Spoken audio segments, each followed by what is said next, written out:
কলিজার ভাই আপুরা, আশা করি ভালো আছেন। আলহামদুলিল্লাহ, আমি আপনাদের দয়ে ভালো আছি। আজকে ব্লগটা শুরু করলাম বেলা 12টা থেকে। আজকে রান্না করব মসুর ডাল দিয়ে মূলা দিয়ে।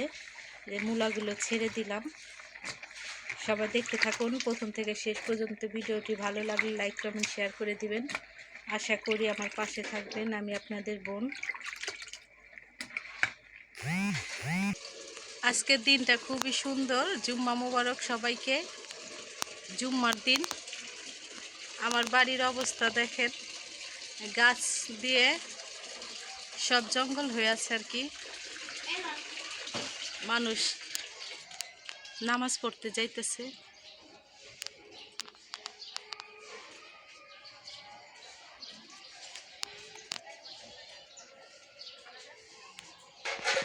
ডালটা একটু ঘুটে পানি দিয়ে দিছি, মূলো দিয়ে দিছি, এখন টমেটো দিয়ে দিব। সবাই দেখতে থাকুন, প্লিজ আমাকে একটু সাপোর্ট করবেন। টমেটো দিয়ে দিলাম। কলিজার ভাই আর আপুরা, এই যে এই চুলায় আমার ডাল, মূলো দিয়ে ডাল। মূলো আর একটু সিদ্ধ হবে। টমেটো দিয়ে দিছি, কাঁচামরিচ সব কিছু দিয়ে দিছি। এখন বাগার দিয়ে দেব। এটাই চুলায় সিদ্ধ হোক।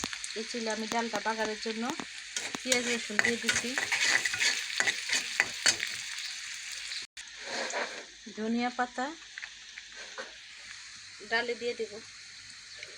কে কে আমার মতন মূলো দিয়ে ডাল খান কমেন্টে বলবেন।